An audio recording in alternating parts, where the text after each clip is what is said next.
This podcast is brought to you by Most Valuable Podcasts, leading the league in podcasting entertainment. What's up, what's up? Real MVPs, Ricky Widmer here, along with Dave Oster. Hey, everybody. And this is the first primetime podcast post-Brandon Swanson. We had the Brandon Swanson era. Yep. Now it is the post-Brandon Swanson era, where it's kind of a hodgepodge. It's myself, it's you, it's Sean. Who's it going to be each week? You don't know who's going to be here. That's the special thing of it.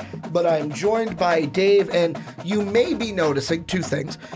You're like, well, Ricky, you said your voice was bad last time. It's really bad. And it wasn't. What happened this week? And I did some yelling at work that was probably non-ideal, and I lost my voice. Had my voice at the beginning of the day. Last class of the day, lost my voice. So I apologize if I sound a little raspy. That's why I've got my 1.5 water bottles, because of too old a game, but that's why I've got my water bottles here. You also may notice, and it's probably ending soon. Hopefully you're hearing a new bet. I've had some choices. Dave has picked one. I've picked one. Sean is going to vote on his favorite. Hopefully he texts me back before this goes up so you can hear the new bet under us. But also, Dave, show everyone your thumb. Yeah, Dave did something to his thumb. If you want to find out what Dave did to his thumb, I like how you're dragging this out for everybody. Go ahead and go to patreon.com/mostvaluablepodcast. Dave and I talked about it on the first ever MVP podcast. If you're like, oh my God, I really have to know what happened to Dave's thumb, for as low as $1, you can find out, or you can wait until May podcast. You get that early, and a graphic conversation if you want to get it a week early. Boom, it's up right now. You can go to patreon.com for as low as $1 and get that as well. But we got a jam-packed show for you guys, talking NFL draft, talking NBA draft, all in one. And Dave showed me a great article. You got it from Reddit, right? I did. Hat tip to Reddit. Yep. Well, and I'm giving a hat tip for you to showing it to me. But Roto World came out with an evaluation of their top 300 prospects in the NFL draft. We are going to take that, and we're going to kind of separate it into two topics. The first one is going to be must-draft players outside the top 10. So it doesn't matter where you are outside the top 10. These are guys you have to hit if you're outside the top 10. Then we're going to look at some underrated NFL draft prospects to see who are the most underrated players in this year's draft. And then we're going to go NBA side, talk a little Darius Garland. Could he fall out of the NBA lottery or out of the top 15 picks? Let us know what you guys think down below before we get to it. But Dave, let's start with must-pick players in the NFL draft outside the top 10. So how I am setting the framework for this, because I don't want people to think, oh, so if I'm at 11, who am I picking? Because that is like one answer. Yeah. It's like, okay, it's this person. But I'm going to open it up to, this is a player, like these are players that will not be in the top 10 for sure, but they are players that you probably want on your team and need to pick in this draft. Because I don't throw things to myself here, I will throw it across the table to you. Who is a guy that you're looking at as a must pick outside the top 10? Sure. So the first guy on my list is the sexy position of the offensive line, Chris Lindstrom. Ooh, the guard. Chris Lindstrom I think he's an absolute stud. I have zero questions about his game. I think he's athletic. I think he's strong. I think he's a plug-and-play player. He's a starter. And I think going down the road, he could absolutely be a Pro Bowler in the NFL. Like, he's got all the tools. And when you watch his tape at BC, he does all the little things right, which makes me love him, because I think he's got a little bit of everything in him, you know? Yeah, and the thing I like most about him is he's versatile. Yeah. Where being an interior offensive lineman, he's a guy that teams could look at and say, you know what? Do we need a guard? Do we need a center? Hey, we can go ahead and get it both. And the thing that it is because, like, I'm looking at NFL.com, and they have his projection as a first or a second. Correct. So, like, for me, I sit there, and I think he went in our live mock. I might have taken I think he did. That's what I'm thinking. I think Dave I took might him. be taking exclusively players that I took in my live mock because I really like these guys. The thing is, like he could be one of those players that goes late in the first round. Absolutely. But even if he goes in the second, the thing I look at is because he's got that versatility, it's one of those things where, let's say the Rams, because right now with the Rams, I'm leaning towards them going with a center at 31. And the number one center is Bradbury out of NC State. If, let's say, a team in the second round was like, damn, we wanted Bradbury, he's not there. If Lindstrom is there, they could go ahead and draft him, even if they need a center more so than a guard, and just kind of be like, hey, we're just going to let you develop, which position we need you at, and kind of maybe switch him between the two, but hopefully solidify him in one of them so he becomes the future. But he can be a center or a guard for a team, and that's something that I really like from him on the line. Yeah, no, that's exactly what makes him a fun pick to me is because I get it. It's not the position you want, and I think a lot of people undervalue interior linemen because like they're a dime a dozen. You basically get the the failed offensive tackle prospects. You took a swing and a whiff on a blue chip left tackle and he didn't work out, but you could just squeeze him inside and make it work out for a little bit. Get by. But I think some of these guys are just so good at being a guard or a center. It's just that value is worth it to get one of those guys who you can lock up for several years and not have any concerns about. And it's funny too because I'm looking at the Roto World I'll have down below for you guys. It's funny because even on theirs, it's Bradbury for interior. They do all of them together. Bradbury's at 1 for the interior O-line. Lindstrom is at 2. Yeah. And then it's the guy who, because to me it's going to be interesting with Lindstrom of how this affects because there's also Eric McCoy, the center from Texas A&M. And he's another guy where it's like, you know what, if we need a center, we could wait and draft him a little bit later, or do you go with Lindstrom because of that versatility? I'm going to one-up you a little bit. Oh, are you? You went interior offensive line. Yes, sir. I am going to go interior defensive line. Who you got? Jeffrey Simmons. Oh. The guy out of Mississippi State. And the reason why I feel like he is going to be a must-draft is I have a feeling he's the Jalen Smith of this draft. Where Jalen Smith, if you're unfamiliar, got injured in his bowl game. Drafted that was early tragic, by the way. early second round. Because he had like top 10 pick written all over him. Did. This kid had it going. And he fell right into Jerry Jones's hands. And Jerry Jones is like, come here, little one. I am going to take you and make you a good player on this. Well, he did. The coaches did. That was a risky injury, to be fair. Like, that was scary. And we've seen guys with similar injuries not be able to come back. So I think that was a risky move on Jerry Jones. I think that was a Jerry Jones move, Yeah. Because I think they traded up for that pick. If I'm not mistaken. Yeah. I'm going to look it up, but I think they traded up for that. And I think Simmons is going to be the same type of player in that regard because he was a guy that in our mocks before he got injured, he was climbing that ladder, Dave. Like he was up. I wanted to have the discussion the week he got injured. I remember it faintly. It was either the Onside Kick or the Primetime podcast, where I was like, okay, today we're going to talk about Jeffrey Simmons. Could he be a top 10 pick? Yeah. And then I look and I'm like, fuck, he tore his ACL. Well, he ain't going to be a top 10 pick. We got to find something else to talk about. So, he was even climbing up draft boards in the first round to where I feel like there's going to be a team that early in the second round goes, you know what?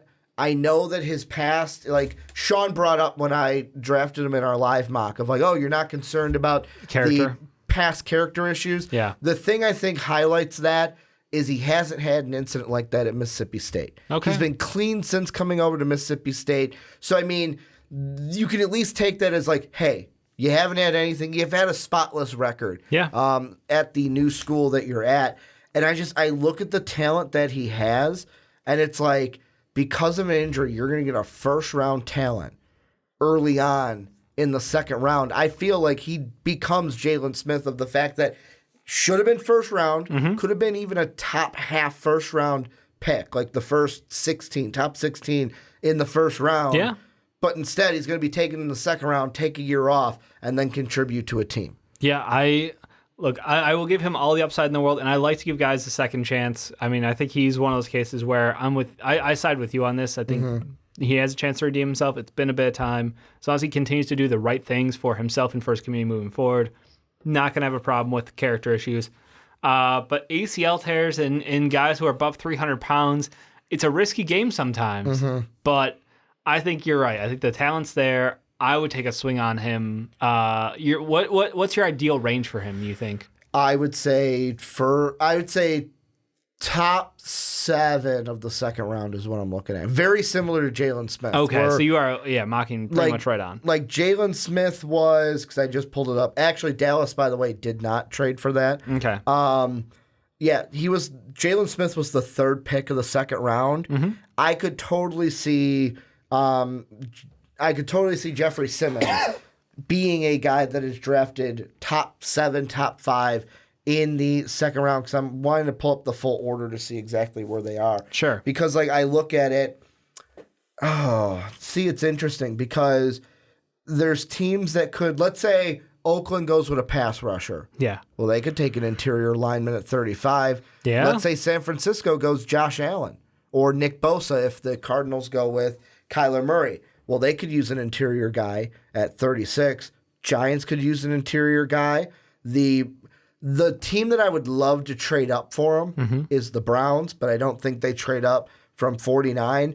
But I'm looking at that 35 through maybe 38 range to be one where he gets snapped up either by Oakland, 49ers, Giants, or even Jacksonville could be a team. Now, I want to counter this with where do you put him? And I know they're not exactly the same because my boy's got a little bit more weight on him. With Dexter Lawrence. I'm talking big guy, productive in college, didn't stun a lot of people maybe, but I think he's a mountain of a man. He clogs up the middle real well. He gets a great push off the snap. Do you think he compares favorably, or where do you have him ranked? So I like Jeffrey Simmons a little bit more because my thing about Dexter Lawrence and this even falls into Christian Wilkins as well. Yeah. How much is you and how much was that stacked defense? Clemson had a stacked defense, especially on that front 7, to where it's like, all right, you guys were good, won a national title, but how much of that is you guys playing together, having to lean on each other? Like, hey, I can lean on this guy because I know that he is going to be there.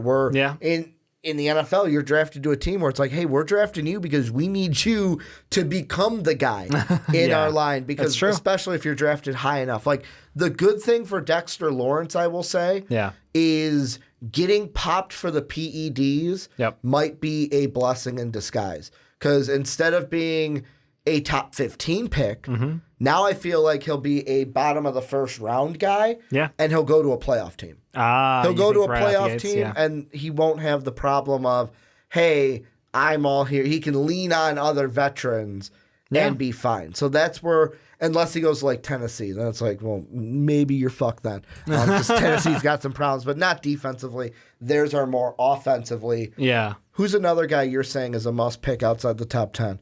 All right, my other guy that I was leaning on, honestly, was Noah Fant. And I know this is a guy who he's probably gotten a lot of coverage already, but he's got a combination of being agile for his size, great hands, great after the catch, and a lot of people just want to, like, I know Sean said it, and I'm going to just repeat him. Like, he's basically just a slow wide receiver, and I'm like, Sean, he is so much more than that. Which I will say, hypocritically, Sean, before the whole TJ Hawkinson hype came over, Sean was like, I hope the Patriots really get Noah Fant. So I know. Really, like, come on, Sean. I think I look at him as one of those guys where incredible hands, great foot speed, and he's not going to go out there and be able to, absolutely jam defensive ends off the line, but at the same time, he can expose defenses left and right because he has great speed, good athleticism. He looks like one of those guys who I'm like, I can see him paying off real well for teams. Here's a question I want to ask you. Yeah. And this is a team you had in our live mock draft. So you're used to picking for them. Yep. The Packers. Yeah. At 12. I'm giving you a choice. What are you doing if you are the Packers at 12? Are you going to take, let's say Hawkinson is off the board already. Yeah. Noah Fant is the top tight end. Behind him is Irv Smith. You do have a pick later like on Irv Smith too, in the first round. What do you do if I gave you the pick between these two players at 12? What do you do if you're the Packers? Do you go with Noah Fant, give Aaron Rodgers a weapon to throw to, especially at the tight end position? Yeah. Or do you go with a defensive end, maybe a Clelin Ferrell, with the mindset that, like Colin Cowherd said it this week, that Aaron Rodgers has been really good in the postseason when he's had a defense behind him. It's true. If you're the Packers, do you reach? I'm going to say reach at 12 and that's kind fair. of air quote it and take Noah Fant to get that pass catcher? Or do you say, no, we're going to take defense here because I can take either Irv or Noah Fant potentially at, I believe it's 30, which would be the Saints pick. Yeah, I would. See, that's a tough thing because right at the end, you've got that question of going, if I go for Clelin Ferrell here, which I would love that fit. I think he absolutely would be a monster addition to the Packers, and I hate that because I'm a Bears fan. But biases aside, like I think you probably, looking back on it, I would make that move. I think I would go Ferrell there because you're right. It's his success has been him being able to control the ball with a great defense playing behind him. If he's been able to get these guys who aren't amazing wide receivers anywhere else, but he makes it work within their system. He lets them shine. So I'm okay with getting a pass catcher later because I do, on top of Noah Fant, who may or may not be there for that later pick in the first round, but also Irv is really good too. No, disrespect to him, but he's clearly number 3 on my board, and I think a lot of people's boards. Well, and I think the thing, first off, I had to double check to see if you're keeping true to yourself. Yeah. Not 100%. You did take an offensive player at 12. Yeah, I took Packers, DK. But the thing I will say, and this one I don't want to give up because he fell. I don't know when this thing's happened. When is this game broadcast? So this will be out tomorrow, which will be Friday the When's the actual 19th. draft going, though? Thursday, the 25th. So this will be up for a week. Okay. I won't Spoilers. give this one up because this guy actually fell, and I was That would have blown been good away to know. how it got that. But it's okay. But I just recently was like, hey, maybe I shouldn't be saying the pick so that they can go check it out and see who we drafted. But the thing that you did with the Packers in our live was you took offense early, DK, and then at the end took a defensive player. Yeah. So you did the offense, defense. I don't know if that was your plan coming in. It was. Or if it was just a, hey, this guy fell and I got to take him. I had a couple guys on the board there, and I was I had a couple guys. Couple guys. And I was amazed that this man fell to me. So I was like, I'm not going to fuck this up for you. Yeah. But yeah, no, I think that definitely should be their plan going into the first round of this year's draft. They've got 2 picks.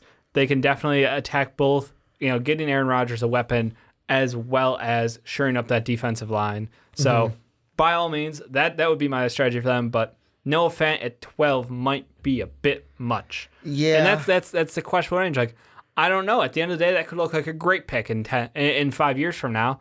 Or it could be like, man, that was a reach, and you guys probably could have got him later. So this is why I'm not a GM. Yeah. Oh, like I remember, and this is sidebar conversation, is when my sister, the last ex-boyfriend that she dated, we would play like NHL until like 3 a.m. Yep. And we'd always play as like the Columbus Blue Jackets. And this was like 5 years ago, so they sucked. Yep. And we'd be like, we'd be great GMs of the Columbus Blue Jackets. See, we're getting all these players to sign. And you realize it's like, damn, this is something that like, maybe not as easy as it makes it seem. The next guy I'm going to bring up is Julian Love, cornerback out of Notre Dame. Because the cornerback position is very interesting to me, Dave. Yeah. Especially with the Roto World rankings. Oh, yeah. Because if I just I'll list off the top 8 because that has the top 6 because that is the 3 guys that I really would want to hit. So they got Joe John Williams at 1, Julian Love at 2, DeAndre Baker at 3, Greedy Williams at 4, which that one's funny because they're saying they'd take him 49th overall, and he's a projected 29th overall pick. Was once a projected top 10.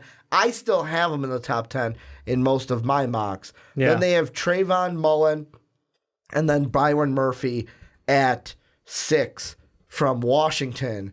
Julian Love to me is a guy that I find interesting because he was, if you look at our first mocks on the onside kick, he's in the first round. Yeah. Then he fell out of the first round at the combine. Like the combine happened, didn't have the best combine, fell out of the first round. I think he's a guy where I find it interesting with teams. Let's say the Lions, I'll use them as an example. Yeah. They have a few needs. They can go edge rusher, they could go tight end, they could go cornerback, they could even go offensive line. Yeah. At 8, what do? Even they throw up the smoke screen of like, hey, we can go quarterback Totally. at 8 as well. No. I don't think they do. No. But they're a team that I feel like with Julian Love, he's a guy kind of like a Jeffrey Simmons, but different, where Jeffrey Simmons was injury-based of why you're getting a first-round talent in the second round, whereas Julian Love is more of like a, hey, he's a first-round talent, but because he had a bad workout in his underwear, he fell out of the first round to where I wonder if teams in the first round are going to pass on Baker, pass on Greedy, pass on Byron Murphy for other areas because they feel like, okay, I have this pick in the second round or I have these picks in the second round to maybe move up and I can get a Julian Love later and not have to blow my load on a Baker, Murphy, or Williams in the first. Yeah, no, I think that's the intriguing thing about this draft class is there is a wealth at cornerback, and I don't know that there's a ton that separates them. Like, I think it's purely down to, like, your perspective. What do you value more? And I think this Roto-World this Roto-World evaluation article that we're reading, where they talk about the variables, draft capital, age, height, weight adjusted speed, which is interesting, jumping, strength of schedule, tackling production, and All-American honors. So they weighted all those, and a lot of it came down to just pure size-wise. What works best in the NFL? What do these guys bring to the table? And I look at them, and I'm like, I'll be honest, I'm good going like 11, 12 deep in here, and I'm like, yeah, these are all guys who, at 12 deep, they've got basically projected 45th overall, like, these are guys, I think there's just going to be a massive run on corners going from round 2 to round 3. We're going to see maybe 7 or 8 of them go in those 2 rounds, and they're all very close. So if you're looking for a bruiser kind of guy, you're going to have a couple options. If you're looking for someone who's long, lanky, lean, you're going to have other options. Yeah, and I mean the guy that also kind of it shocks me because of what you see in mock drafts is like I hope I'm saying this right. Rock Ya-Sin. Correct. I think it's correct. Who's the cornerback from Temple, where there are mock drafts that have him. I think the highest I've seen is the Colts pick in the first round of him going there. And that was like a Todd and Mel, one of their mock drafts that they had. And you look at the Roto-World thing, he's the 11th best cornerback. And they even say, projected as a 34th overall pick, we'd take him at 80. So it's like, wow. There's a lot of variance. Vast difference with it. The thing with Julian Love that I will say that I really like, and it fights with my head because I watched the film of Greedy Williams, and I've said this on the Onside Kick. The thing I look at when I see Greedy is take the tackling aside because I know that's a big problem that everyone likes to kind of point out. It's pretty obvious, yeah. And the guy that I'm going to compare him to is probably a better tackler than Greedy. But watching his film, he reminds me so much of him. He reminds me of Revis Island. Oh. Where it's like a guy that'll get up in your face. Yeah. I'm going to trash talk you a little bit. I'm going to shut you down. I'm going to jump that route. I'm going to go for the interception. Yeah. Like, I'm going to be the trash talker Skywalker kind of a thing. And that's what I get from Greedy. I don't know if I'm overhyping him, though, in my head a little bit because I see that similarity in his film. You can see a similarity, but putting him on Revis Island is a different... Like, that's a huge island to put him on. I would say, like, there's only a handful of players who've ever been that elite at one-on-one coverage. Like, we're talking, like, God... I'm trying to think back to recent years, and I'm like, so you had the couple years of like DRC way back. You had Nnamdi Asomugha back on Oakland originally when they ran the right system for him, not on the dream team. Yeah, Eagles. That was obviously like goes back to like Deion Sanders, but like there's only a handful of those guys who it's like put them 1-on-1, and we just forget about that side of the field. That's elite territory, and I don't know that Greedy has that top end to him, but I see that he is one of those guys who he can take guys out of games. I don't know if he can do it as consistently as someone like Darrelle Revis did. And that's the thing where I flipped to Julian Love, where he's not going to be the guy that is as trash talky and as cocky as Greedy Williams. It's a cocky position, to be fair. But I look at Julian Love, and it's like, hey, it's a guy that won't back down. Yeah. He's not going to open his hips. He's not going to come out of the back pedal. No, he's got great technique. He can stay with it, and that's the thing. Like a technician out there at the cornerback position of like, he could be something great at the next level. Where he could be one of those guys where it's like, not because of his cockiness, just because of his technical ability. Yeah. Put him on Odell, and I'm thinking like later down. Yeah, it's like rookie year might be there. interesting, but put him on the number one receiver, left side of the field's down. Yeah, we don't have to worry about it. Or hey, we don't need you to follow the number one guy. Stay on the left hand side. You're just going to lock down that side of the field, no matter who is there. We'll give one more player each, unless you got a couple. Who's another guy that you're going to say must pick outside the top 10? Must pick outside the top 10. I want to touch the wide receiver class, but the question for me is like, I've got a personal attachment to Marquise Brown, Hollywood. I got to say it. So I'm gonna veer away from that because I don't think he's a must pick. I think he's a boomer bust kind of kid, and I absolutely love him to death. But I'm gonna go. Does the foot injury make you nervous with him? Of course, it makes me nervous. Okay. He's got a slight frame. A foot injury with a wide receiver who's small. Yeah, you got a slight frame, foot injury. He's going to take hits. Is that going to hold up? How's the return going to be? Is he going to have the same top end speed? Is he going to be as elite of a yard after catch kind of guy? That's what. There's just a lot of questions. So he's not a can't miss for me. But N'Keal Harry actually is a guy who I'm going with as a guy who I think a lot of people are overlooking. But I think he actually is a super talented wide receiver. And they're overlooking him because of the dropsies. That's the only reason. But, like, I think that I think some of it's quarterback. I think some of it's mental. But I think you can get over it. And here's the problem is, I know a lot of people, a lot of wide receivers in the NFL who've had drop issues. It's horrible to watch. It's like the most frustrating thing in the world as a fan to see your wide receiver just toss the perfect throw and just right in the hands and drop it.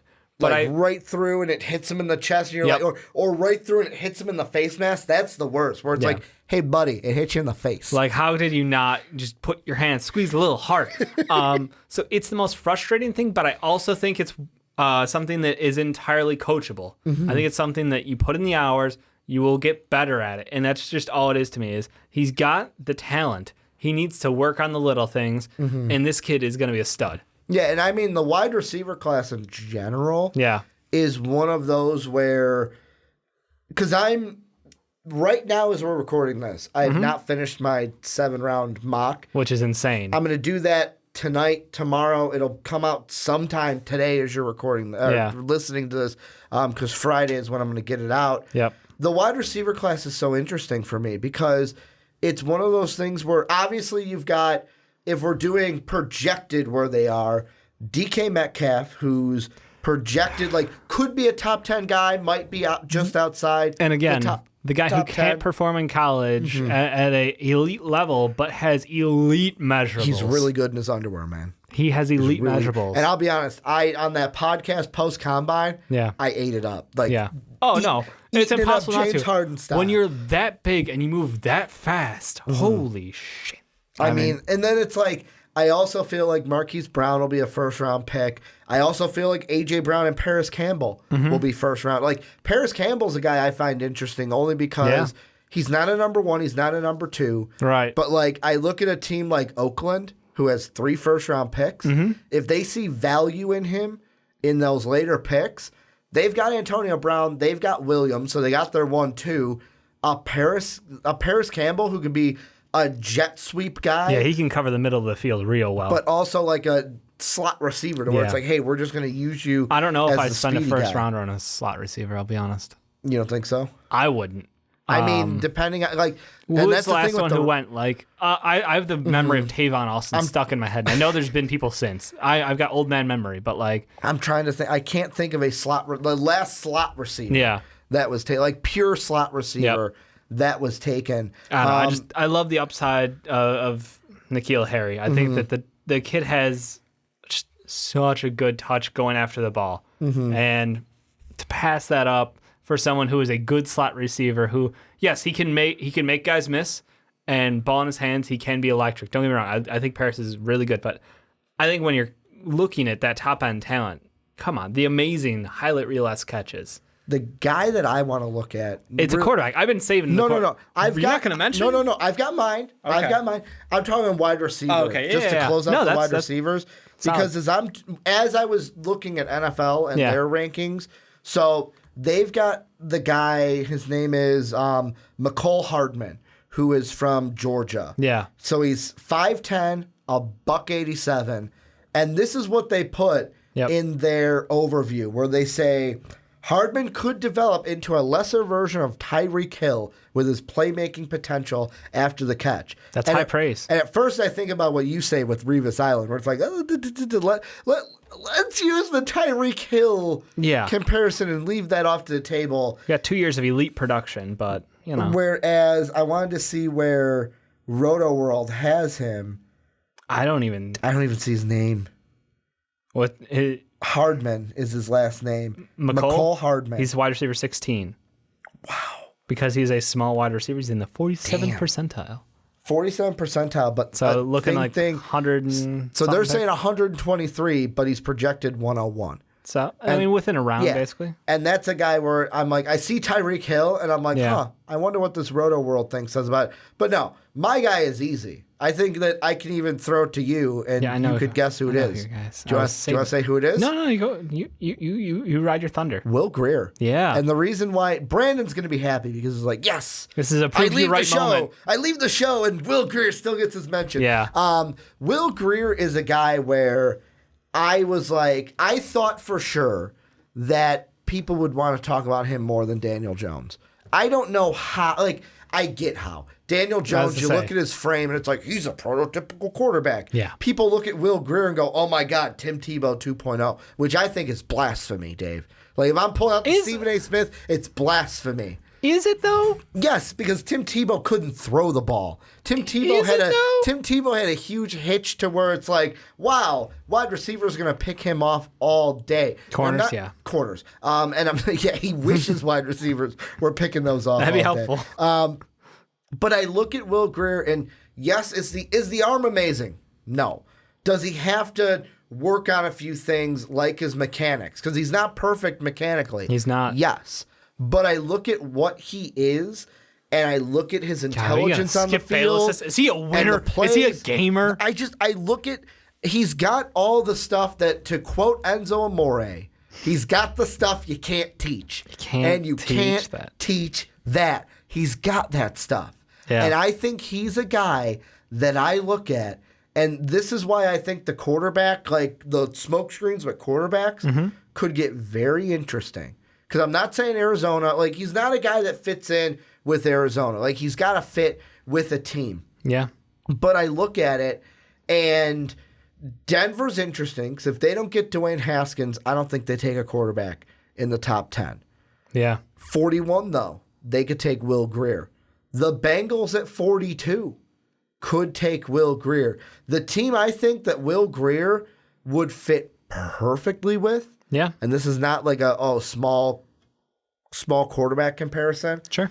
If he fell all the way to 62 and the Saints grabbed him up, really backed up Drew Brees, worked on his mechanics behind Drew Brees, and then took over for that Saints team after Drew Brees. I mean, Teddy Bridgewater might be a little upset at that point because he just signed a contract to stay with the Saints. Yeah. But like, he thinks he's the heir apparent. I could see the Saints maybe taking a run at him. I could see the Patriots, to me, I don't know. I think that people are like, oh my God, he'd be a good backup behind Tom Brady. I almost don't want him to go to the Patriots because of what we've seen. Like Jimmy Garoppolo seems to be the only backup that's kind of surviving after being Tom Brady's backup. Like how many Tom Brady backups actually make it for themselves in the NFL? Brian Hoyer had some careers, but they weren't good ones. He had to come back and be Tom Brady's backup. Matt Castle. Matt Castle, you're right. He was probably okay. Matt Castle's probably the only one. Matt Castle's a pretty good quarterback. But you have the designated Hail Mary thrower. You know, that was a fun thing for Andrew Luck, who was throwing Nerf footballs. because you had Jacoby Brissett, who's now with the Colts. Yeah, Ryan Mallett. Yeah, that's the. I'm just saying. So in sorry. case people are like, nope, who are you're they fine. talking about? You're fine. But is there anyone else that you're like, you know what? I just want to give him love, just a little bit. Anybody? I'm good. Okay. I feel like we've spread some love around. This is where you guys come in. Let us know what you guys think down below in that comment section. Who are the must-pick guys outside the top 10? I almost threw Dwayne Haskins' conversation in there because there's rumors that he could fall out of the top 10. Yeah. But I was like, you know what? Very serious rumors. If there's quarterback love that I'm giving on this podcast right now, it's going to be Will Grier because I root for the guy. I think he's going to be a second round at best, third round at worst. And he's going to be a guy that I hope pans out in the NFL because I liked what he did at Washington. And is he amazing arm strength? No, but he's got enough for me to make it at the next level. But let us know what you guys think down below. But Dave, let's move on into our next topic. And before we get into everything, two things. First off, I'm an idiot and can't speak words. It's okay. So if you're on the podcast services around the world, this will not affect you because you're running through the whole thing. If you watched the first segment yesterday on YouTube and you're coming back for this one, I meant to say West Virginia when I said Will Grier, not Washington.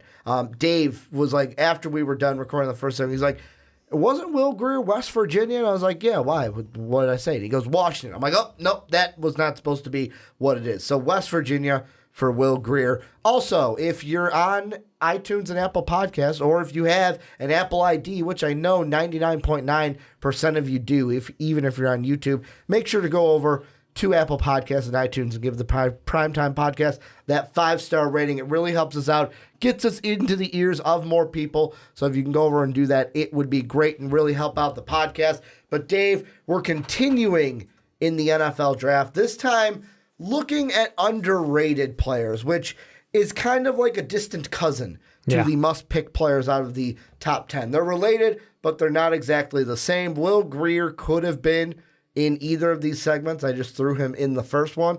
So I will do the same thing, throw it to you. We'll kind of go back, talk about as many as we want, and then move on into the NBA. So I will let you go first. Who's a guy you're looking at as an underrated prospect in this year's draft? I mean, I got to go with Andy Isabella. He's a wide receiver who, yes, I get it. Size and stature, he's a short guy, but he has incredible speed. He ran a 4.31 40 at the scouting combine.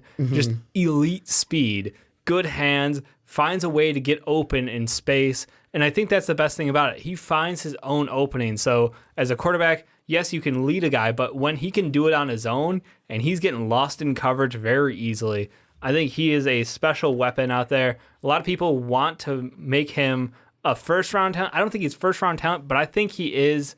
I think he could be first-round talent, but not first-round evaluation. So I think he's a guy who probably people have going, second, third round? I'm going to pull up NFL.com to see what they have for him. I'm guessing second, third, maybe in third, fourth. Wow. Do you want to know their player comp for him? Whom? Philip Dorsett, which is not a good player I think comp. he's better than Philip Dorsett. I hope he's better than Philip Dorsett. No, and that's a bad thing. I liked Philip Dorsett coming out of college. I thought there was still hope for him. I liked him at the U, but then he got drafted and I was like, he's not what I thought he would be. Well, he didn't. I don't think he had great opportunities in Indy, and then we went over to the Patriots. He was just nothing. Like they barely used the man. No, I think that UMass guy Andy Isabella absolutely should be looked at as underrated talent. Just when you have that speed, those hands, and you're able to find openings in defenses the way he does, you gotta take a risk on that guy. The thing that I want to say worry about for Andy Isabella, is because we're looking at the range he's in. Let's say that 3 to 5 that NFL.com has him at. Where Roto World has him as the number one wide receiver, which is hilarious to me. But that's their own. They're taking their own analytics measurements and basing everything off of those and weighing them as they want to. So, look, it's an opinion piece on my end saying that I think he's got incredible talent, and I think that he's someone who makes special plays, and I absolutely love what he does with the ball in his hands. So I'm much higher than a lot of people. I don't think he's the number one wide receiver in this class, like Roto World is showing here. But and that's the thing. Yeah. Here's somewhere what in the this middle is. Roto World is not saying draft him in the first round. No. They're saying he has that type of potential in the third, fourth round. He has elite. So it's like you're getting a, let's say, the way I would look at it is I'm getting a solid slot receiver with above average. Like elite quickness, competitive guy. Like I'm getting my slot receiver of the future in the third round. And that's where I think he fits in. Obviously, as a 5'9" wide receiver, you're not going to put him on the outside and tell him to go get a jump ball. No, let DK Metcalf handle that. But like I look at the thing with him is he's got the speed, he's got the quickness, slot receiver. The worry that I had with him, do you think teams will draft him and he could fall into the area of, hey, I'm not getting a lot of reps in the wide receiver category with this team. They want me just to be their punt returner. I mean, he can do that, but I think it's both. I think year one he'll do both. I think he absolutely is a weapon on special teams that teams would be stupid to pass up. But if the hits are crazy bad, I mean, in the last couple of years, we've seen some changes with the NFL as far as their rules on kickoff. So and of course, like all the returning. Yeah. So I don't know if that's a long-term answer, but I think, early on you want to get the ball in his hands to see, what he can make happen. But I truly believe he is, an offensive weapon. I would love immediately when I was looking at his stuff, I was like, Kansas City. Just if he was on either like Kansas City because they're a quick team, or if he was on maybe the Rams. Dave, what about the Bears? Get him with Matt Nagy and Mitch Trubisky. Yes. I mean, it could work. Do it. I don't know how Anthony Miller would feel. He might take away some of his catches. Anthony Miller moves to the outside. We're fine. Anthony Miller, who I will say, I think he was the one receiver. It's like preseason. Hey, Anthony, how many touchdowns you going to get? 8. You look at the end of the year, he had 8 touchdowns. So he was spot on with that. And he wasn't healthy the whole year, which is scary. No, he wasn't. My guy is a first-round pick. Yep. He is not in the running for me in the first segment because I think he should be a top 10 pick. I think he is disrespected, Dave. Okay. I think this is a guy where he should be not only top 10. Whoa. I think he should be the number 5 pick in this year's draft. I mean, depending on how things play out. I expect there to be a lot of trades. But I feel like he should be, if everything runs chalk, the Buccaneers should be debating taking him at 5, and that is Devin White, the linebacker from LSU. I think this is a guy that possesses, and this isn't like what's on the field ability-wise. Yeah. I'm talking what's between the ears. He's got it. And he could be a guy where you look at, and I'm going to throw out a fancy name, and people are going to overreact, so I'm throwing this name out. That's what we do. You look at a guy like Ray Lewis, and you go, what did Ray Lewis do for that team? He was a leader on that team at the linebacking position. Not saying he's going to be the same type of player as Ray, but he's a guy that has what's in between the ears to me to become a guy where it's like he is the leader of our defense at the inside linebacker position. I think the linebacking position is the funniest phrase I've heard all day. The linebacking position is a hard place to play sometimes. It is. It is a very hard place. The Ray Lewis comp obviously is going to raise a lot of eyebrows, but you mean him being an emotional leader, the leadership, mature for his age.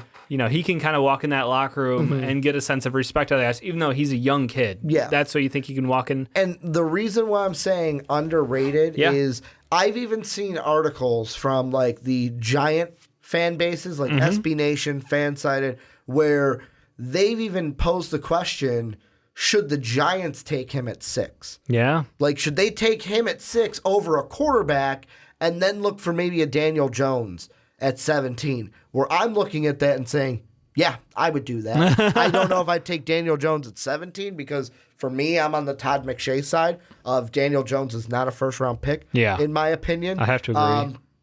But for me, I think that he's a guy where he's got top 10 pick for sure. If I was the Buccaneers, I would make a strong case to take him at 5, especially because of the hole that they have with Alexander leaving this past offseason. But I feel like Devin White's a guy where people go, oh, he's good.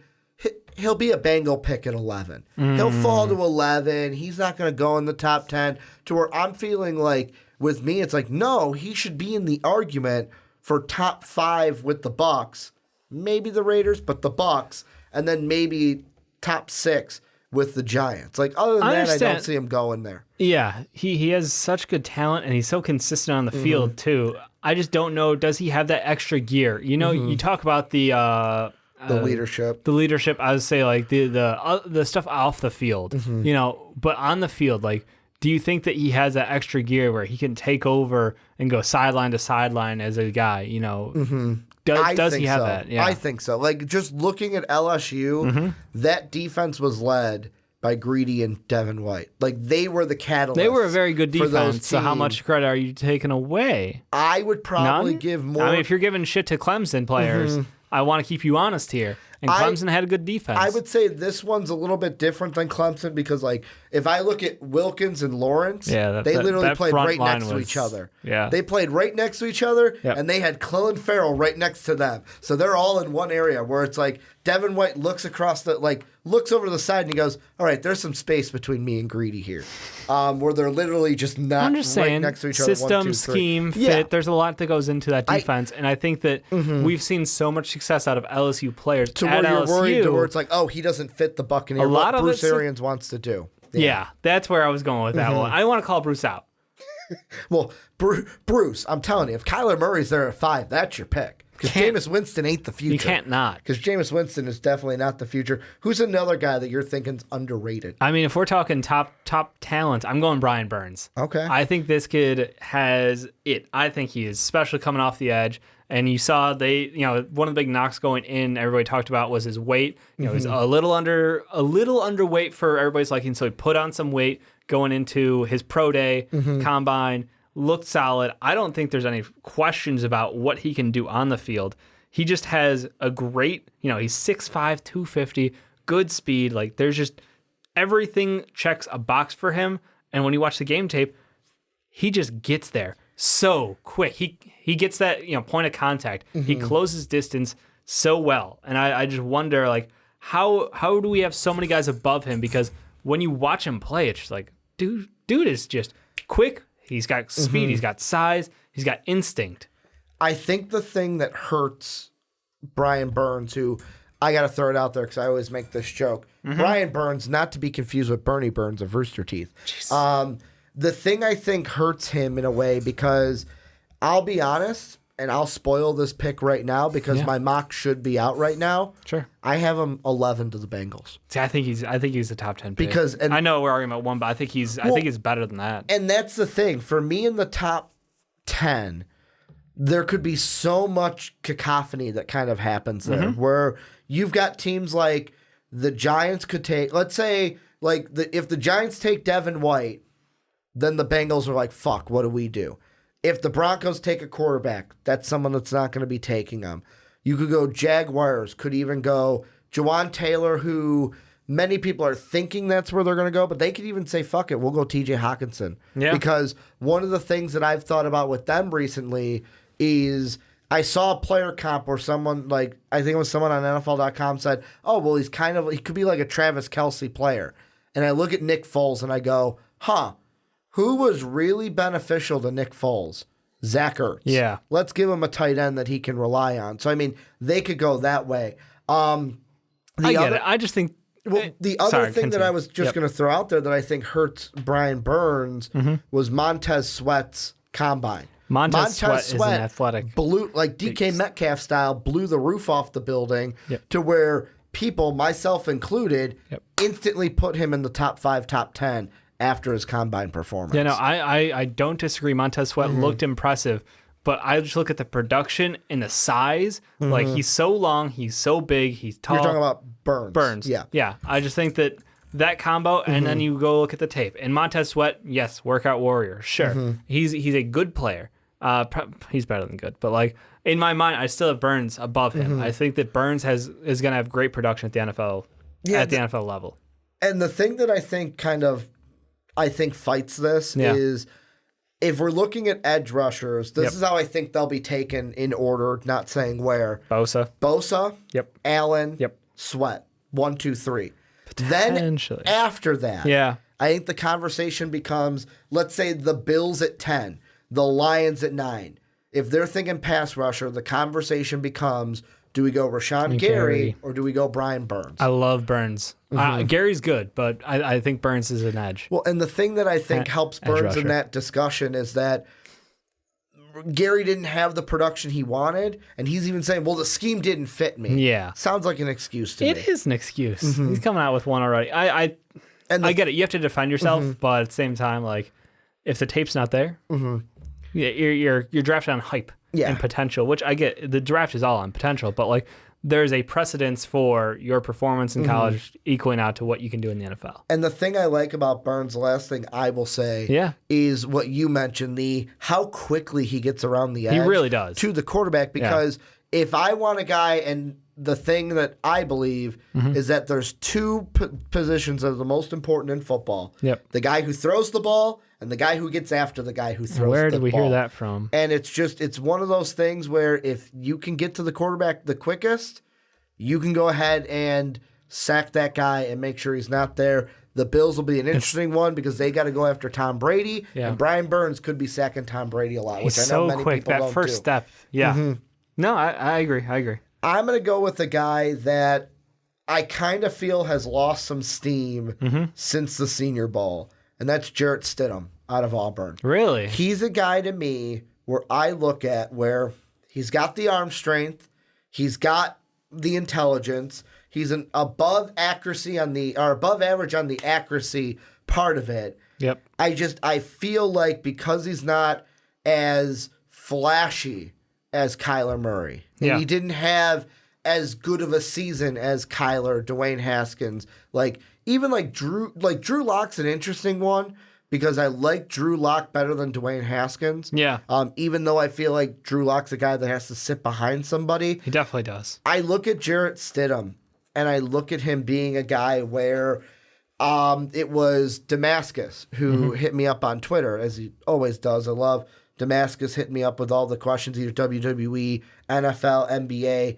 And he asked me about the Patriots. Yep. And he said, who should they look at if they're thinking quarterback behind Tom Brady? And my mind instantly went for, fourth, fifth round, I'm going to go Jarrett Stidham. Because he's a guy that I think has all the tools, is not going to be a guy like Kyler, Haskins, that you can start year one, year two. Yeah, he needs a little time. He needs a little seasoning. He could be a guy where, what's the bad comp that Ricky will throw out is, I'm going to throw out a Kirk Cousins type of comp, where didn't start, but then when he got his opportunity, made something of it. Yeah. Is it a good did he do well this year? Would have liked to make the playoffs, Kurt. I'll be completely honest. But he's a guy that he was drafted behind RG3. That was a weird draft. Yeah. Can we just admit, it was very worked weird. out for that them? Was also, I think Russell Wilson was in that draft, I believe. And he was taken in the third round by the Seahawks. Don't quote me on that, but I think it might be true. But that's something that I think Jarrett will be taken late. He'll sit under a quarterback, and eventually when he gets his time, he will be a quality starter. He's not going to be, in my mind, like the Tom Brady's, the Aaron Rodgers, the Drew Brees.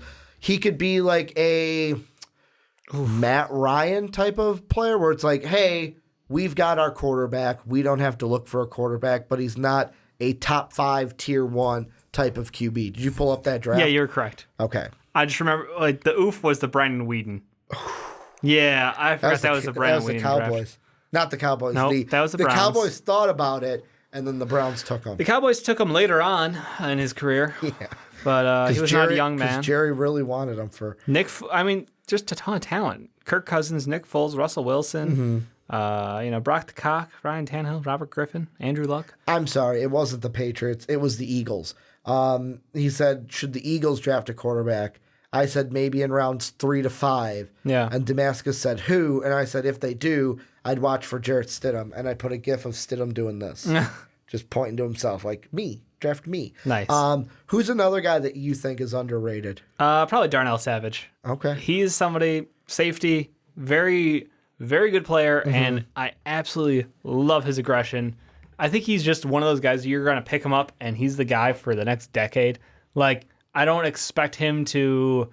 Well, actually, I don't want to cap him. I hate this because it's like, I want to be like, he could be a very, very, Pro Bowl-esque. You don't want to put a ceiling over him. I don't want to put a ceiling. But look, he is a great player. He's aggressive. He makes good plays. He thinks when he's on the field, which is probably his best attribute, is like in his head, he is a student of football. Like, he knows the game. He knows where guys are going. And I think that's some of the fun plays watching his highlights from college. We're like, okay, he just read that play and he met them at the line. He knows exactly where they're going, and he's attacking the ball.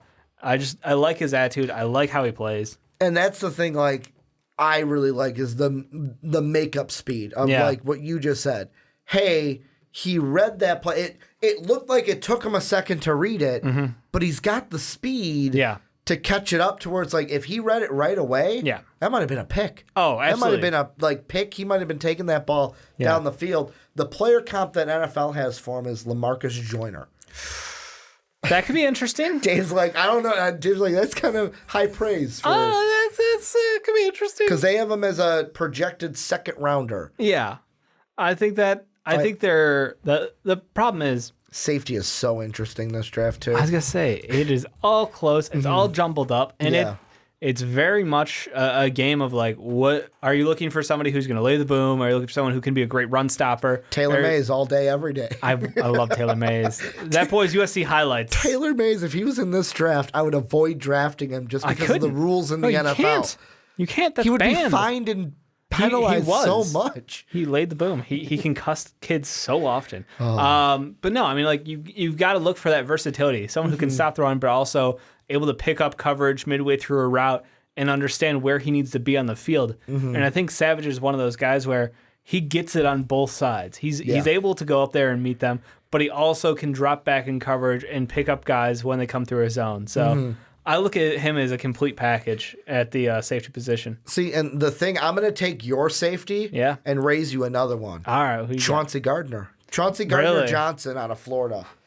He's a guy to me, as I was doing my 7-round mock draft, like, I was like, okay, Abrams, I'm trying to think of the names that I'm blanking on, because it's like Abrams, Tyler Rapp is up there. Amani Hooker. Amani Hooker. Some people really like Nasir Adderley a lot. Yeah, they do. And then you've got the Deontay Thompson love just because of he's good, but just because of Alabama too. But I looked at Chauncey Gardner Johnson, and first off, this is the first time Roto World and NFL kind of linked together. Oh, they agree? Because the NFL says Jonathan Abram is the number one. Yep. They have a grade of a 6.10 on Abram, but right behind him at number 2 is Chauncey Gardner. And kind of to go over really quickly in case you're like, well, Ricky, what are those fancy numbers that you're throwing out there? Numbers. You're just making shit up. Let's see how they grade. So let's see, I said 6.1. So between a 6 and a 6.49 should become an instant starter. So like they see Abram as an instant starter. Yeah. They see Chauncey Johnson as a chance to become an NFL starter. Where the thing is, if you ever see a 9 or a 10 on NFL, that's a once-in-a-lifetime player. So basically, Tom Brady is what you're seeing Tom Brady was not a 9 or a 10 in his draft. No, but I'm saying, like, that is what Tom Brady would be rated now if we rated him. You don't say the greatest quarterback of all time. But, like, to me, I look at it, and Chauncey Gardner, and might be underrated because of the other safeties around. Yeah. Big athletic dude. And it's just like, give me that big safety that's going to rattle some guys. And I wonder if a team is going to go with that. Hey, we'll go with the longer, bigger frame over a smaller guy at our safety position.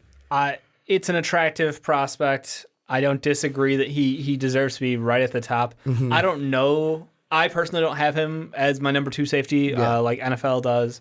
Or I assume you have him as your 2 as well? Or do you have as 1? I think I Is he your best safety off the board? No. Abram is going to be the number 1 off the board safety-wise. I don't think he goes second off the board. I would probably have him 3 or 4. Okay.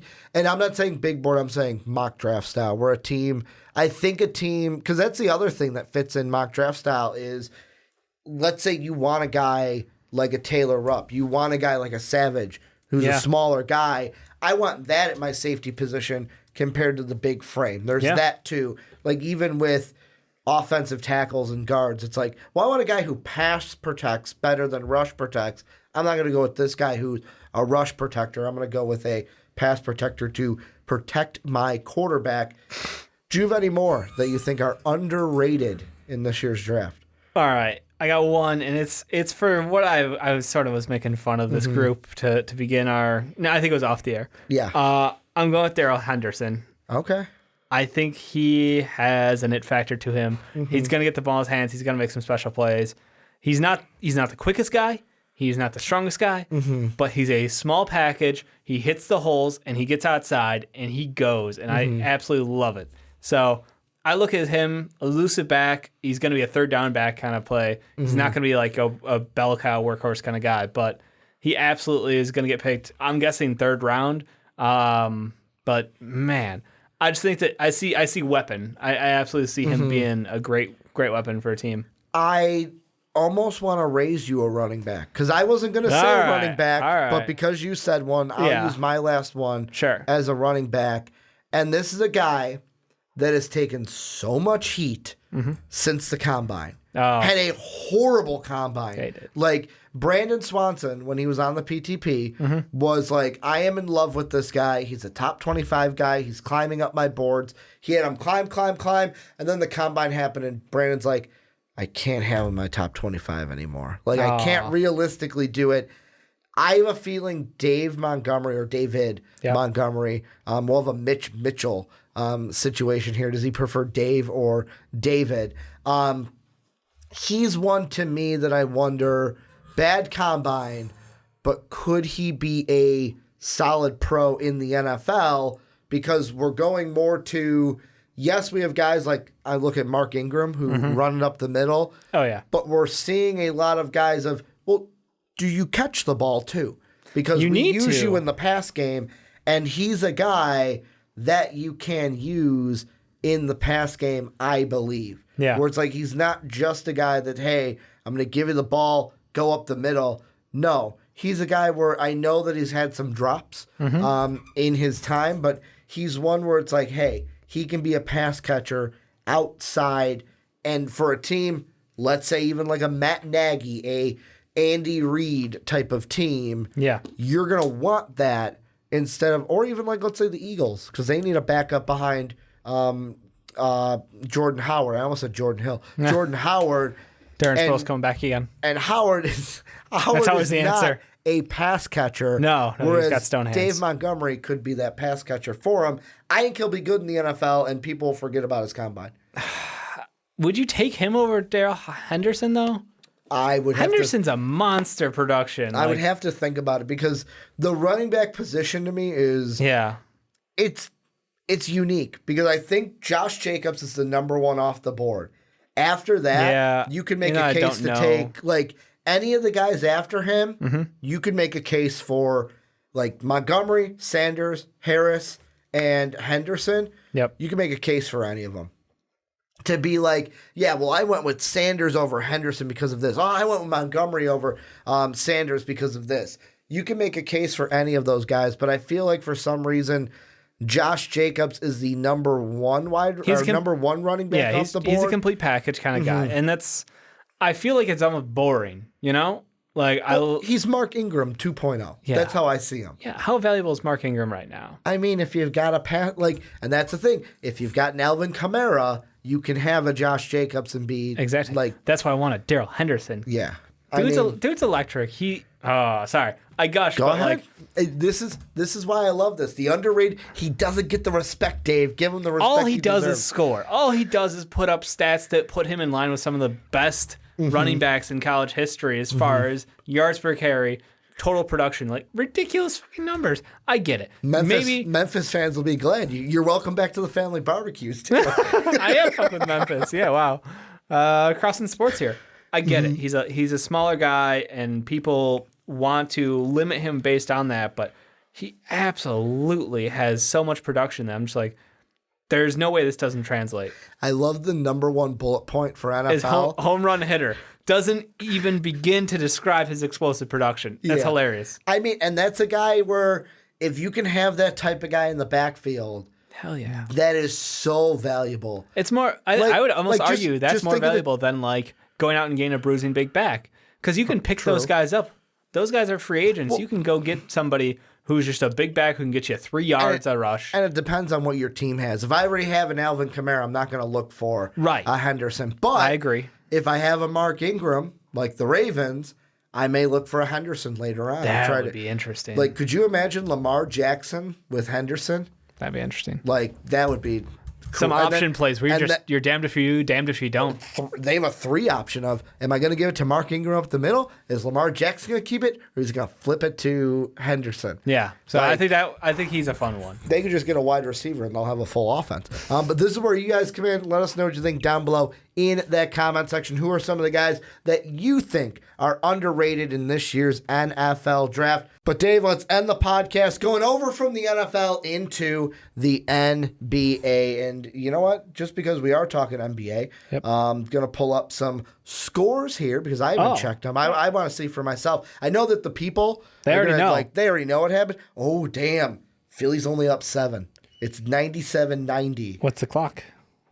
End of the third. Okay. So we got the fourth quarter to go. And the Spurs are down 52-51 with 2:50 to go in the second. Well, 2:56 to go in the second. Okay. I love the playoffs for the NBA, but we are talking NBA draft, and we're taking a look at Darius Garland, Dave. Guy we've talked about before, especially on mock drafts and big boards. Yep. Injured, and that's the big story with him. He was injured. We saw a small sample size of him at Vanderbilt. As you like to put on mock drafts, he's not, or not Vanderbilt. Yeah, Vanderbilt. Vandy. I almost said he was Mizzou. a Vandy. I wanted to say Mizzou because I'm thinking Jonte Porter, because you like to put Hurt instead of the school they went to. Because I didn't really go to school. Well, I mean, Jonte did. It was his second year. Yeah. So he was at the school. Like, Garland was a first year. But the thing we were talking about is, could or will Darius Garland fall out of the lottery? So that means, will he fall past the Celtics king pick at 14 and go 15 and below? And before I kind of ask your opinion, this is what people are kind of thinking. So first off, our last mock draft, the 5.0, you and Sean had him at 8 to the Grizzlies. I had him at 10 to the Timberwolves. Then, if my Google Chrome pops up, we've got Fansided has him at 7 to the Pelicans. You've got SB Nation also has him 7 to the Pelicans. CBS Sports, and this is the one I don't want to see, has him at 4 to the Bulls. That's insane. Dear God. And then we've got Bleacher Report, who has him at, you do the thing where you have like, hey, I'm going to have it preloaded. And then it's like, hey, we're going to reload the page for you. Yeah, we'll help you out, buddy. They have him at 10 to the Timberwolves like I did. And I think I have one more open. I do. And that is NBC Sports, which, you know, there's the slide. I'll tell you about it later. So the thing I will ask you is, some people have him, I think for the most part, it's top 10. They've got him locked in top 10, yeah. Do you think there's a chance he falls out of the lot? Well, first, we'll start with this. Chance of out of the top 10. It's a very slim chance he would fall out of the top 10. I think he would have to be still rehabbing pretty heavily at the combine for us to see him still there, or for us to see him fall out of. That's the big concern, because everything we saw in these short couple of games that we did get to see him, and then all of his time playing in high school, was pretty incredible. It was like everything you wanted to see out of a point guard, a score first point guard in the NBA. You know, you hope that one day he is in the echelon of plays like, you know, the Ringer has him as a comp of Damian Lillard. It's like, well, yeah, that would be a great upside to have. Someone who can shoot from the outside confidently, someone who is quick and who is able to navigate through traffic, can pass with both hands. Like, he does have a great offensive skill set. Unfortunately, if he's still hurt or if there's any complications to that injury, like, I don't know if I would even touch him in the top 10. Well, the thing that I think also for me that hurts him is the fact of, like, NBC Sports hits it where they actually have him to the Bulls too, which I'm like, dear God, why are we taking him to the Bulls? That seems like a horrible idea right now. Where they say, and I quote, a lot of risk comes with the pick, and as he's still raw and never actually played against high major competition. Yeah. Where I know that it's not necessarily the never played against, like, high competition like the D1 schools. But to me, it's like I look at John Morant, I look at Kobe White. Yep. I've actually seen a full season of them, and yes, the injury plays into that with Darius Garland. Of John Morant. Like, to me, I think the question is when it comes to Darius Garland is in order for him to fall out of the top 10 in my mind, teams like the Pelicans, teams like Memphis, and teams like the Timberwolves have to see we like X player more than you. Yeah. Where it's like, because all of those teams, New Orleans could use a point guard. They could just move Drew to the 2. He's a natural 2. Yeah. Memphis, they have Mike Conley, but he's not the future at point guard. They're eventually going to move on from Mike Conley. And then you have the Timberwolves, where I believe they have Jeff Teague. He's the only one under contract at the end of this year. Of course, they're probably going to re-sign some guys. Yeah. But they could be another team that goes point guard. After that, in the lottery, the Lakers don't go point guard because they've got Lonzo, unless they're going to trade Lonzo. Do they? Unless they're going to trade Lonzo in a package to the Bulls, because that's all I've heard is Lonzo to the Bulls with D Rose as his backup. Charlotte's interesting because they think that Kemba's going to bolt. Yeah. Miami, I mean, they've got Goran Dragic is a true point guard. And Justice Winslow. And then you've got the Celtics, where it's like Kyrie leaving, I don't think. Terry Rozier going to get paid somewhere. Exactly. That's a team that they absolutely. And they've got 4 picks. I think that's the team that probably should target Darius Garland, because if you want someone who's similar to Kyrie Irving. And Marcus Smart is injured, is going to come back from the injury, but yes, is injured. He's a different kind of player. He is a stalwart defender who actually turned his shot around pretty well this year. I want to give him credit. He worked on his game a lot. But if you're thinking Kyrie's gone and you want to go get someone who can come in and shoot like him, he won't have anywhere near the level of handle because Kyrie's in the upper 0.01% of the NBA as far as like how clean his handle is. But just someone who is a confident shooting point guard, Darius Garland could fit that build. And with the amount of picks that they have in the first round, I absolutely would take that. I 100% would. That's why I'm I don't think there's a way he falls out of the lottery. Out of the top 10 is viable. The 10 is the question, and that's all on his workouts and his combine, because if there is a hint that meniscus is not fully healed, you start to wonder, you've been off all year. You've had several months to rehab. You should be at this point. If your rehab doesn't line up with our expectations and where our doctors say you should be at, I'm going to start having some questions. Do you think I'm going to ask this question in retort to that. Yeah.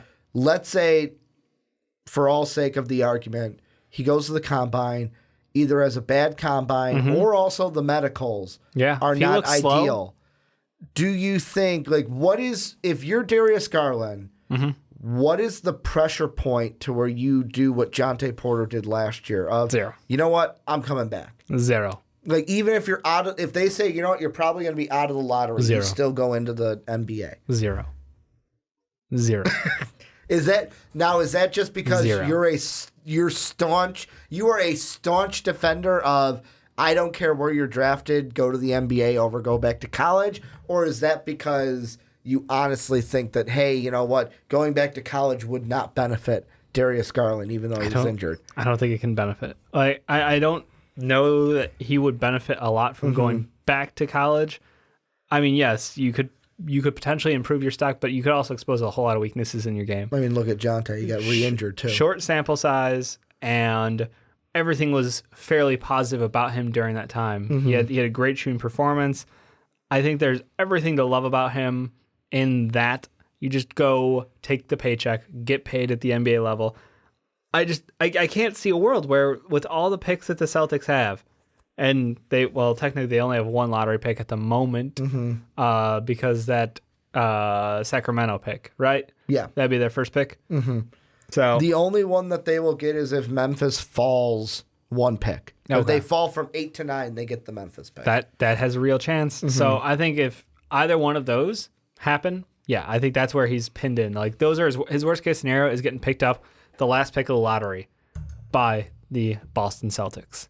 Yes. Worst case scenario. So I tried to sim it. Wow, this sim would be really good for Boston. Yeah. You ready for this? Sure. They get the top 3 pick. Oh, They're Jesus. at 3. And then, because of that, Memphis fell. So they get 9. So they get 3 and 9. That's downright evil. On top of 20 and 22. Yeah. So like at 3, That's their second best scenario. They could get 2 and 8 or 2 and 9. Mm-hmm. But yeah, 3 and 9 would be amazing for them. but in this case scenario, they'd probably have to take Garland with the Memphis pick. Because guess who's right above him at 2, Dave? The Bulls. The Bulls are taking Ja Morant. The Bulls. Knicks go at Zion. Bulls go at Ja.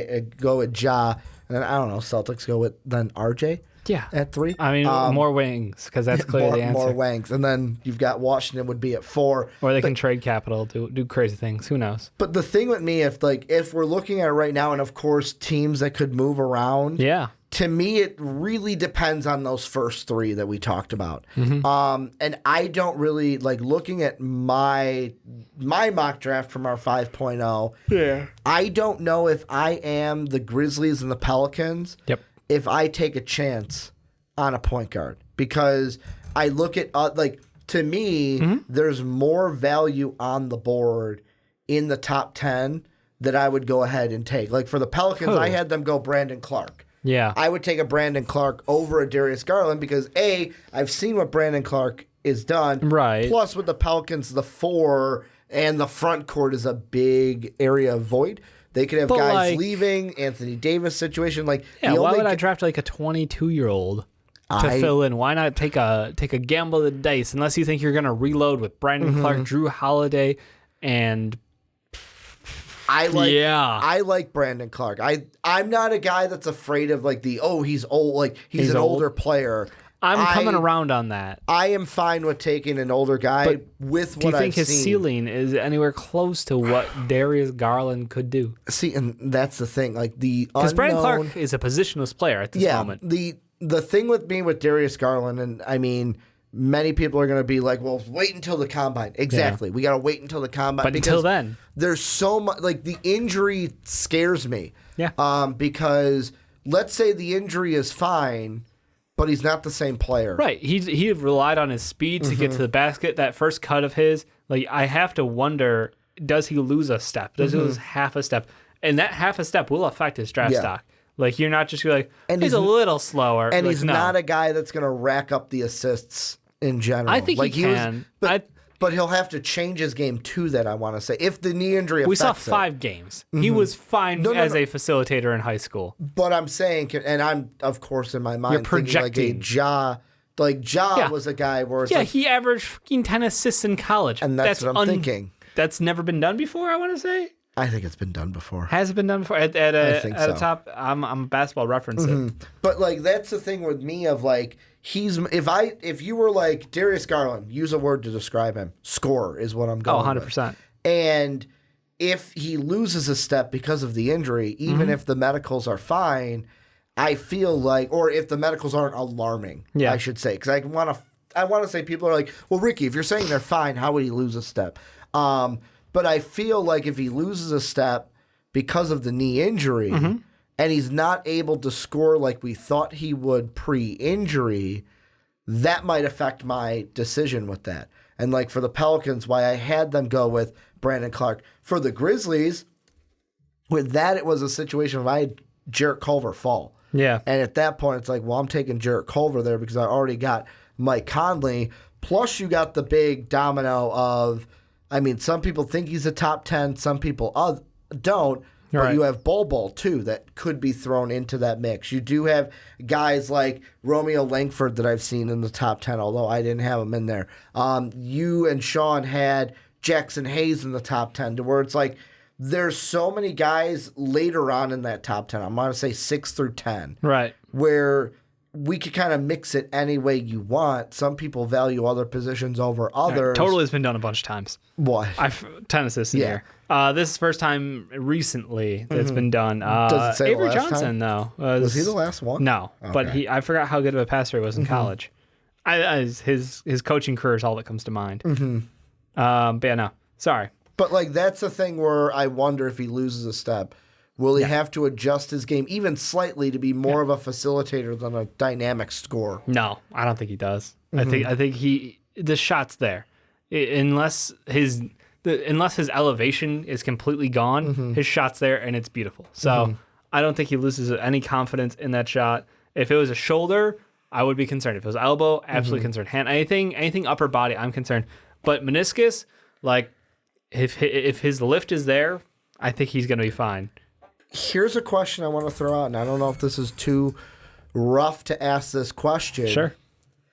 At worst case scenario, let's say the knee injury does affect him. Yeah. Do we see almost I want to say Derrick Rose like, where it's like, Derrick Rose is still good, but he's not the same player he was. Yeah. Are we going to see the same thing if the knee injury affects him when he comes back for the combine of like, man, he's not as dynamic as he was in that small sample size. Am I drafting a guy that's going to be like what you were when you signed, when the Timberwolves signed D Rose post Knicks? No, I mean, you're taking a risk for sure. If that's all you're going to get, I would say probably 75% Derrick Rose, right? That's about out of his. And Derrick Rose was never the best shooter in general. Where like we even talked about it on Wet Boys a bunch of times, where he had that big span of like, hey, he shot really freaking well, and then couldn't hit the broadside of a barn. He had fucking bone chips in his elbow, people. Quit attacking the man. I am not attacking him. You said it out loud without asterisking it. You attacked him. Like Derrick Rose, I would love if he's on the Bulls again. The fact he didn't make a 3-point shot for several months does not matter. He only took one or two games. He was never a real good 3-point shooter. No, but the fact that he was hitting them when he was healthy, and then when he's not healthy, he's not hitting them, it doesn't take a fucking genius to figure out that there's something wrong. He did really well, and then he couldn't hit the broadside of a barn. Better? Because he had bone chips in I know. I'm using the air quotes because I'm trying to make you happy, Dave. I hate you. Trying to make you happy. I'm hating you. I am not Sean here on the other side. Nope. I'm not bashing D Rose. Feels like you're bashing him. I like D Rose. He's one of my favorite players. Yes. When that player was injured, he could not shoot well. Yes. Wow. Astonishing fucking insight. No, I mean, Darius Garland, worst case scenario, he's going to give you like, a poor man's Lou Will. He will be a bench scoring point guard who's not the best defensive player, but he can still get you 3-level score. He can get the ball in other people's hands from time to time. Absolutely confident with him. Like at his worst, he's a 6-man. I know Lou Will is 6-man of the year, and like that's what you would hope for.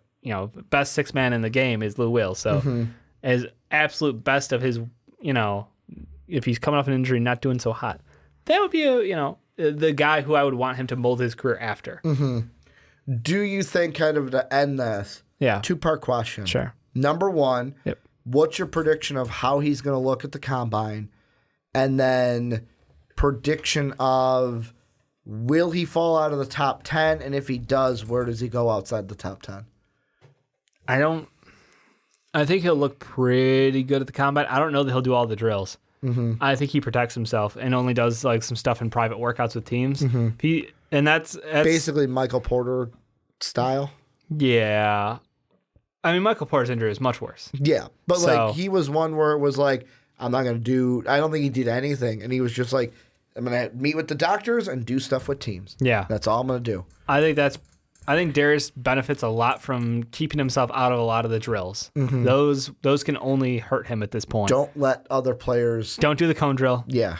Don't. Yeah. Keep yourself away from that. He can go ahead and play the 5-on-5 game. I think I would be fine with that. Yeah. Because a lot of people take that less serious, and you can get your shots up. You can look pretty good, and as a point guard, the ball's gonna be in your hands, so you can kind of dictate your level of involvement. So I'd be fine with him doing the 5-on-5s.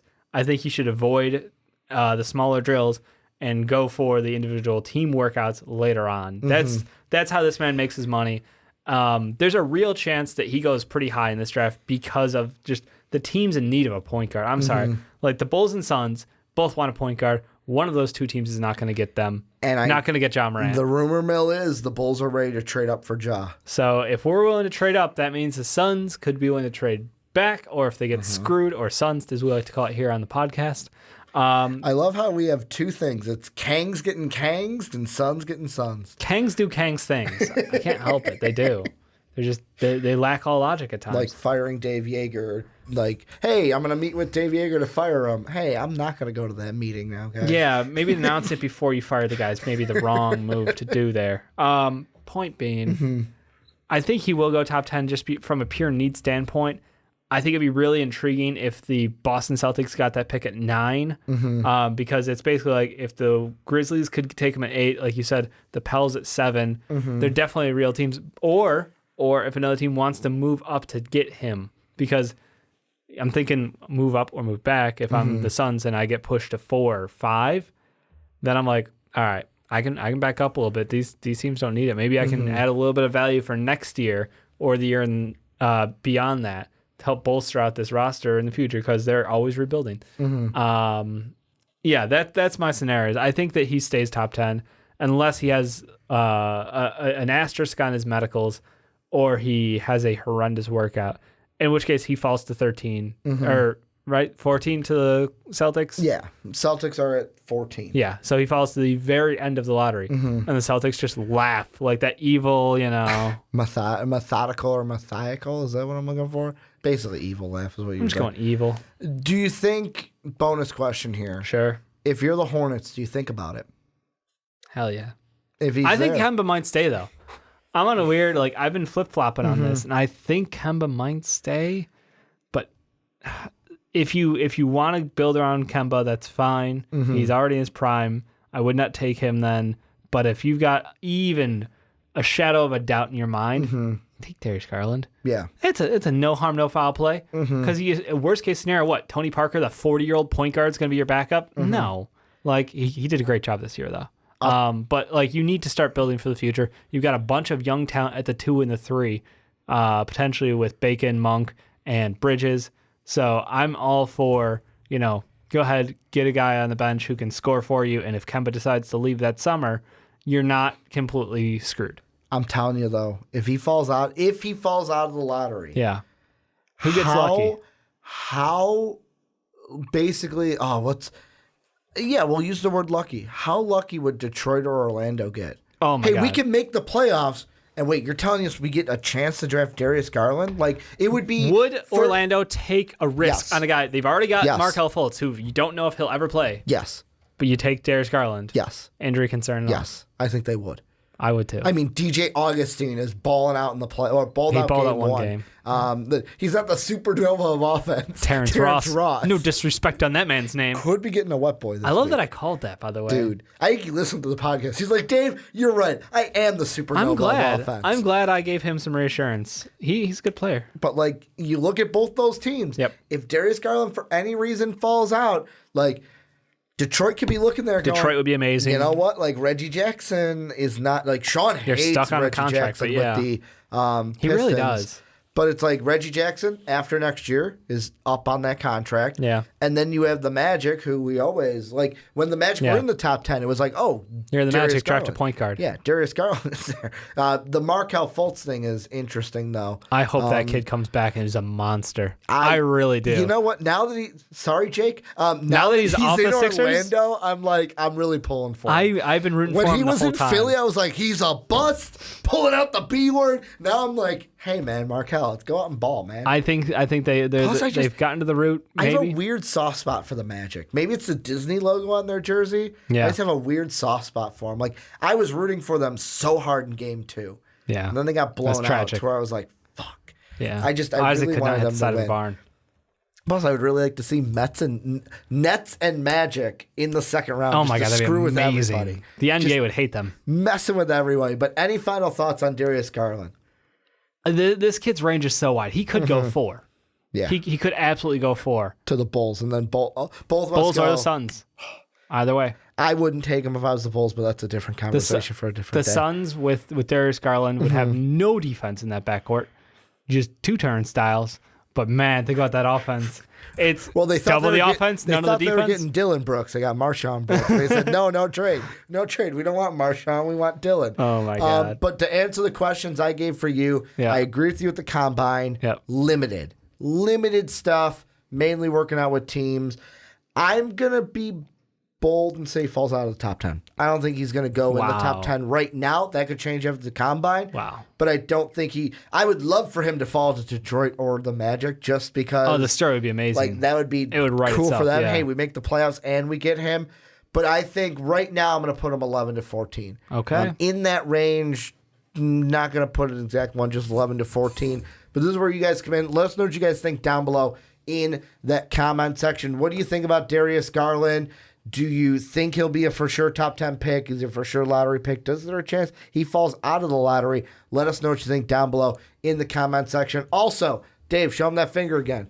You want to find out what happened to Dave's finger? You can find out right now for as low as $1 on patreon.com/mostvaluable. I feel like you're whoring out my finger. It's a little weird. You and I had Is a thumb a finger? Right? Thumb? No, it's an opposable thumb. It's different. All right. It's an appendage. Yeah. But it's not a finger. So quit calling it a finger. All right. Did I call it a finger? You did. If you wanted to find out what happened to Dave's thumb. Thank you. Some Dave's respect. thumb. Giving the thumbs up to you guys. It was a great podcast. We talked about many great things. Yeah. Like juice that you want to go play. Yeah. But you can get that for as low as $1. Graphic Conversation is back up. That will be coming out next week or this week. Basically the 26th. Yep. For our fans. But you can get it on patreon.com/mostvaluable for as low as $1 right now. Plus, Big Board coming out soon. Probably on Patreon right now too. Guess what? As low as $1 as well. And also go on to iTunes and Apple Podcasts. Give us that 5-star rating if you would. It really helps us out. But Dave, thank you for joining me. I'm going to really love the Primetime Podcast, our new bed. We got everything going. Talking football, talking basketball. Let us know what you guys want us to talk about in the future. I'm pointing with a water bottle, and I don't know why. Thank you guys for watching us on YouTube. Thank you guys for listening on podcast services around the world. And, we're going to cheers it? Okay, cheers it. Have a good day, everybody.